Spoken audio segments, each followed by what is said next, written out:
libros.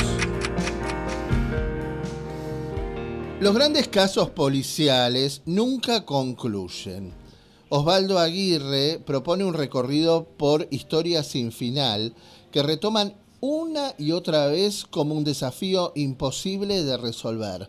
Se trata de personajes y sucesos que desde una mirada convencional no podrían tener un lugar en los textos de historia, pero que se mantienen presentes permanentemente en la memoria popular, a través de relatos y leyendas que se retransmiten a través del tiempo.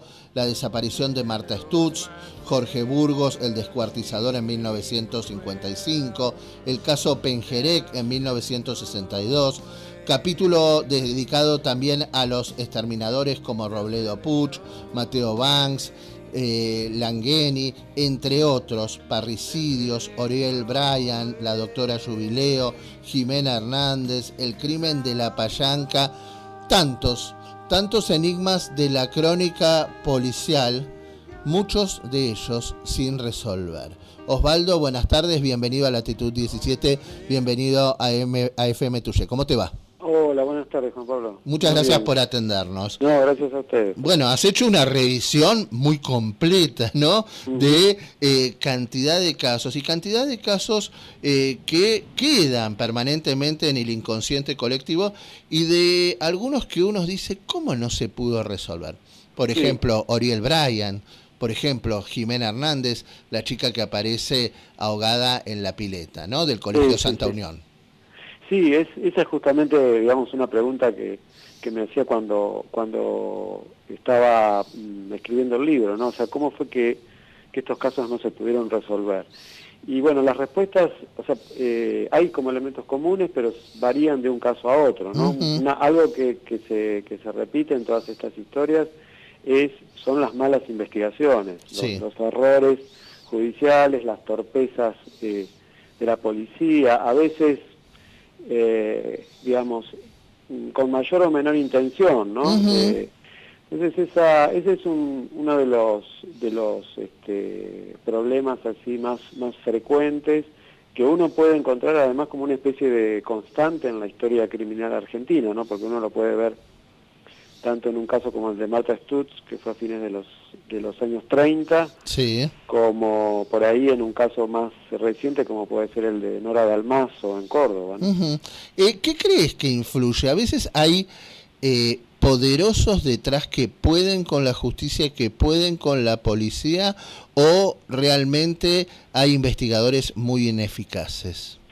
Y es un poco como que se juegan, ¿no? Todos esos factores. La idea es que queda así un poco en el podríamos decir, en la percepción de la gente, es que efectivamente cuando hay un caso que no se aclara, es porque hay algo atrás que está impidiendo el esclarecimiento, ¿no? de ese episodio. También otro factor importante es que estos casos impactan, tienen un gran impacto público y muchas veces como que arrastran otros fenómenos sociales, ¿no? Por ejemplo, en el caso de Oriel Bryan, que fue una profesora de inglés, que apareció asesinada, que todas las sospechas apuntaban a su esposo, Federico Pipo, y que, en definitiva quedó también sin aclarar. Por ejemplo, uno ve en las crónicas de la época, una de las sospechas apuntaba en ese momento a las sectas religiosas, ¿no? ¿A cuáles en concreto? Claro, era el momento en que se hablaba mucho de la secta Moon, ¿no? Si lo recordás, que tenía mucha presencia en ese momento en la Argentina, tenía un periódico, etcétera, ¿no? Es más, fue o se vincula a una de las universidades más extendidas de Latinoamérica, que tiene acá mucho eco como miembro de esta secta, ¿no? Claro.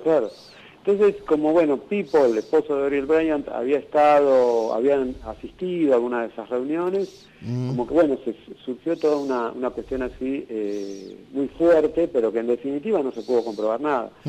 Algo parecido, por ejemplo, ocurrió con el caso de la doctora Jubileo, ¿no? En la colonia Montes de Oca, donde se habló mucho acerca del tráfico de órganos, y se trató de explicar la desaparición de de la doctora como una especie de represalia porque aparentemente había hecho algún tipo de averiguación sobre el tráfico de órganos en la colonia Montes de Oca, Sí.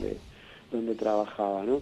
Eso también tuvo mucha difusión en los medios, pero en definitiva, cuando uno quiere, digamos, cuando se quiso como tratar de precisar esas cuestiones, ¿no? Como que no se pudo. Ahora, Osvaldo, por ejemplo, ¿existen los pactos de silencio y pueden permanecer tanto tiempo o siempre hay alguien que termina quebrándose? Bueno, aquí en la Argentina por ahí yo creo que no es tan frecuente, ¿no? Pero por ahí uno se entera que, por ejemplo, en Estados Unidos sí es, no sé si es tan habitual, pero sí ocurre que hay casos que se resuelven muchos años después de que ocurrieron, ¿no? Por la declaración de un acusado o por algún tipo de elemento que permite como Sí. cerrar la investigación. Pero aquí en la Argentina, o sea, no tenemos casos de, por ejemplo, en ese sentido, ¿no? Hoy nos sorprendería mucho, por ejemplo, si de pronto se esclareciera qué pasó con la doctora Jubileo, ¿no? De lo Sí. cual no se sabe absolutamente nada. Uh-huh. Hay pactos de silencio, obviamente, no puede no haberlos para que exista el misterio en algunos de estos casos. Por ejemplo, en el crimen de La Payanca, ¿no? Que fue un asesinato múltiple que ocurrió en una estancia de General Villegas, en la provincia de Buenos Aires. Ajá. ¿Qué fue lo que ocurrió allí? Bueno, ahí necesariamente hubo más de 2 personas que llegaron a esa estancia y mataron a prácticamente a todos los miembros de una familia, la familia Gianolio, y a 2 de sus empleados, ¿no? Sí. A principios de los años 90. Uh-huh. ¿Es el caso donde estaba vinculado el actor Marco Estel también? Exacto. Ajá. Sí, Marco Estel estaba en pareja casado, con alguien, ¿no? Claro, con la única sobreviviente de la familia Gianolio, ¿no? Uh-huh. Y bueno, ahí también se produjo una muy mala investigación policial. En algún momento se presentó a 4 detenidos, a los cuales evidentemente les quisieron cargar, ¿no? Sí. El fardo de los crímenes. Después todo resultó que era una acusación sostenida por apremios y demás, ¿no? Uh-huh. El destino trágico, ¿vos creés que hay personas o personalidades o familias que tienen como un destino que está permanentemente marcado por la tragedia? Porque estaba pensando tanto en los Kennedy como decir en Marco Estel, que cada una de sus relaciones fue una historia trágica, ¿no? Porque él también fue pareja de Graciela Zimmer, que se suicidó siendo pareja de él y que estaba embarazada, después este caso, ¿no? Sí, es llamativo, ¿no? También ahora que comentás esto, me acuerdo de una de las víctimas del Gran Pucho, ¿no? De los secuestros, que también tuvo así como varias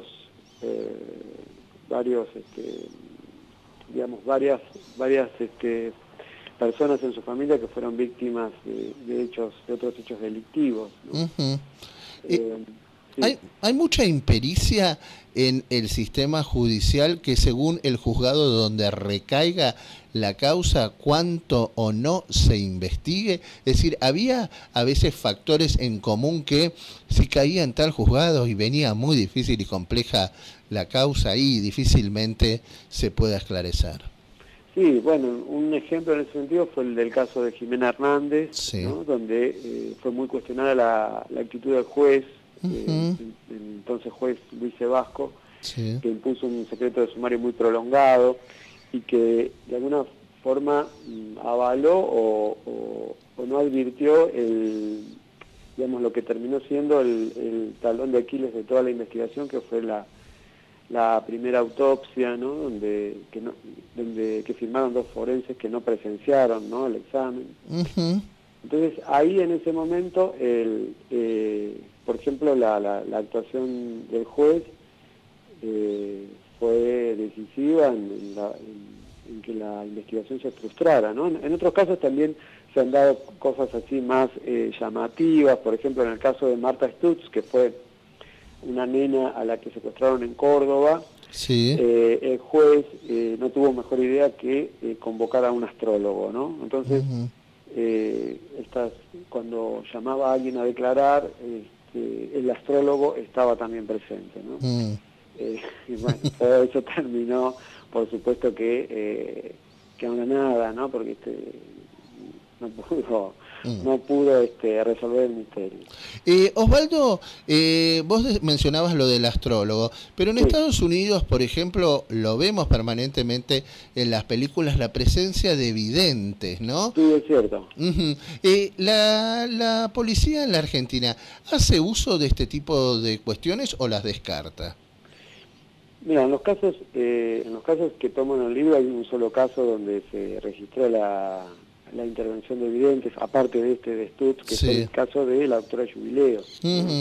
Ahí también hubo una vidente que fue a la colonia Montes de Oca y entonces dijo como que percibía así como rastros de la doctora en un lugar, en una especie de laguna que había, pero bueno, se rescató ningún elemento que contribuyera, ¿no? Me parece que la cuestión de los videntes, es más, yo diría que justamente como vos decís, uno lo ve en las películas, o sea, es más bien una cosa de la ficción que de la realidad, ¿no? Pero también ocurre esto, que muchas veces en estos casos se mezcla mucho la ficción y la realidad, ¿no? Y ahí también hay otra cuestión, ¿no? La opinión pública y su peso, ¿no? Es decir, si en alguna oportunidad los jueces no detienen la investigación porque el resultado no sería favorable a la opinión pública, ¿no? Sí, completamente.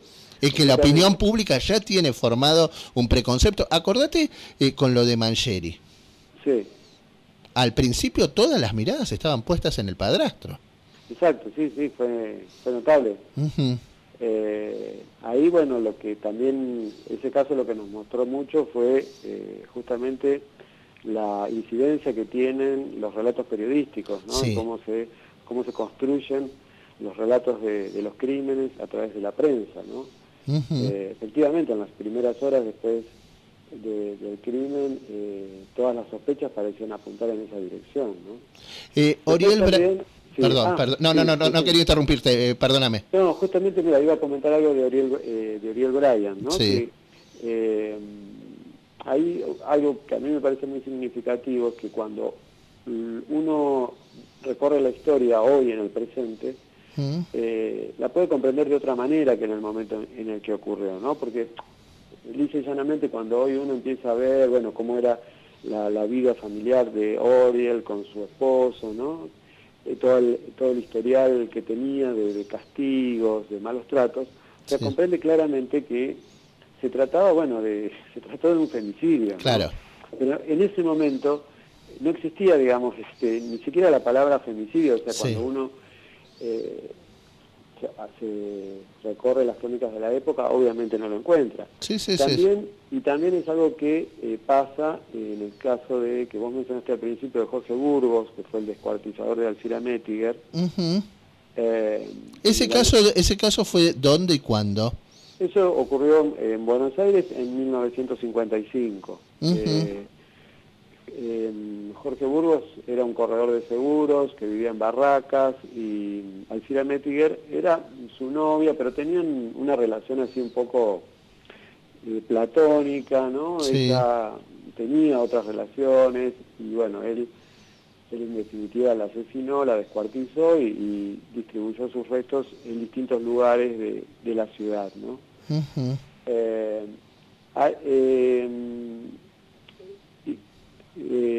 Ahí también, o sea, uno ve cuando empieza a poner ese crimen en el contexto de la época, bueno, que es una época de mucha violencia contra las mujeres, ¿no? O sea, de mucho crimen de mujeres y de mucho maltrato hacia las mujeres, ¿no? Pero no tenían esa mirada que bueno que hoy podemos tener para comprender ese tipo de hechos, ¿no?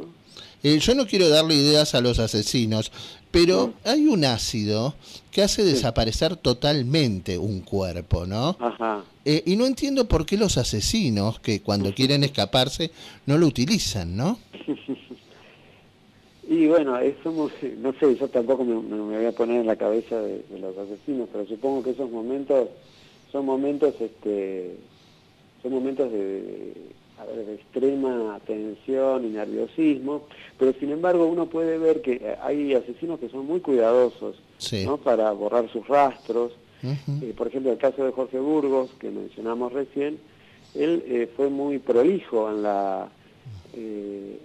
todo ese procedimiento para tratar de deshacerse del cuerpo, ¿no? de Alcira, y a la vez borrar las huellas que lo incriminaban, ¿no? O sea, se tomó ese trabajo de seccionar el cuerpo en varias partes, de distribuir, de tirarlo, de arrojar esas partes en distintos lugares, ¿no? Uh-huh. A pesar del trastorno que significó ese momento del asesinato, evidentemente después hubo un momento así de pensar con la mente fría, ¿no? Uh-huh. Y también se ve en otro caso emblemático, que fue el de Walter de Giusti, que fue un asesino serial que actuó en Rosario, que mató a 5 mujeres, entre ellas la abuela de Fito Páez, ¿no? Fue el detalle que lo hizo así trascender en su momento. Mató a la abuela y vivía también la tía de Fito, ¿no? Sí, era la abuela y la tía abuela. Mató a esas 2 mujeres que ya eran ancianas y a la empleada doméstica. Sí. Y me decías que en este caso... Claro, fue también, este era un tipo de personalidad criminal bastante atípica y llamativa, ¿no? Porque después se hizo policía el asesino, ¿no? Walter de Giusti. O sea, en el momento en que lo detienen era policía, ¿no? Uh-huh. Y bueno, no se había desembarazado así de todas las pruebas que lo incriminaban, y cayó porque lo delató su pareja, ¿no? La última, ¿el crimen perfecto existe?